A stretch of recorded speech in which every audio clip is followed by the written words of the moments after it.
Find Davido's first son, who lost his life on the 31st of October 2022 in a swimming pool that is in their property. So this is a full picture of the swimming pool area in Davido's house. I guess this is one way to get in through the backyard. The other way is by the corner of the house, by the side of the house, but it's gated and locked with a padlock. From everything we know, it's not stated how Ifeanyi was able to get out of the house into the pool.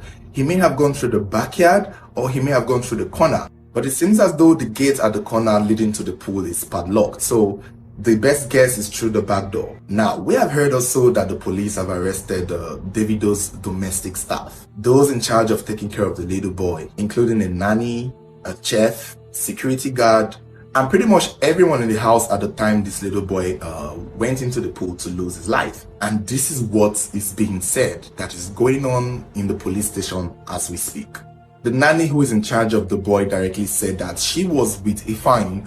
They were together as always, and she received a phone call and decided to step aside to take the call. But in her defense, before she left Ifeanyi, the chef was with them. So the nanny assumed that the chef is looking after Ifeanyi at this point when she went to take her phone calls. After the nanny was done taking her calls, she's now like, okay, where is Ifeanyi? Still thinking Ifeanyi is with the chef, because when she came back to the sitting room or where they were sitting, Ifeanyi wasn't there and the chef wasn't there. But the nanny did not worry too much. She just assumed Ifeanyi was with the chef and she didn't even check. Only to wait a few moments later to see the chef without Ifeanyi, and she asked, where is Ifeanyi? And the chef is like, I left Ifeanyi for you.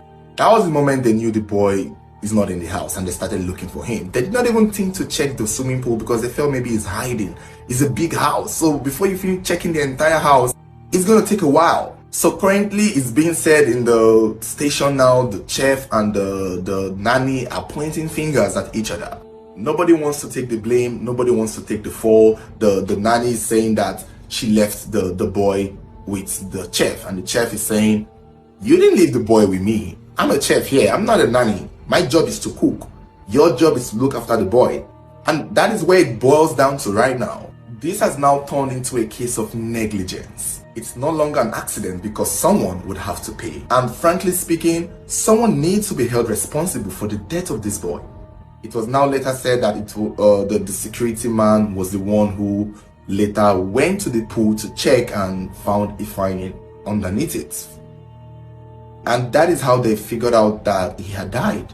Another aspect of this case that may come into play would be how Ifeanyi got into the pool. Is it through the backyard door or through the backyard gate?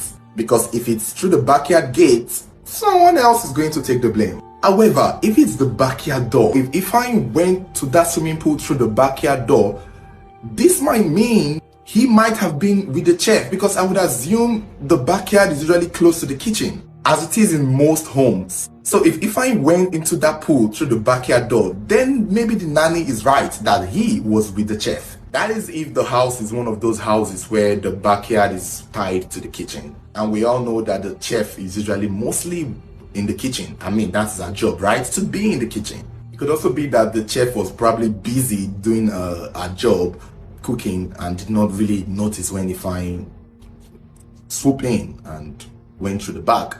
And clearly the nanny was very busy taking the phone call. The situation is really sad. It was said Davido, by the time they came back, ran mad for a moment. He tore himself up and wanted to run to the roads, but he was held back, and he and his wife had been taken to his father's house, and that's where they are trying to manage the situation. So we will just have to wait and see, because like I've said, in as much as this is an accident that happens a lot, this is Davido's child. Someone would have to pay. It's an accident, but it's due to negligence. Someone would have to pay. Someone would go to jail because of this boy. And from the look of things, or from what is being said, it's down between the chef and the nanny, and who knows, maybe the both of them. But you guys let me know what you think. Let me know who you think should be blamed, if it's boiled down to the chef or the nanny. So this is what we're hearing now.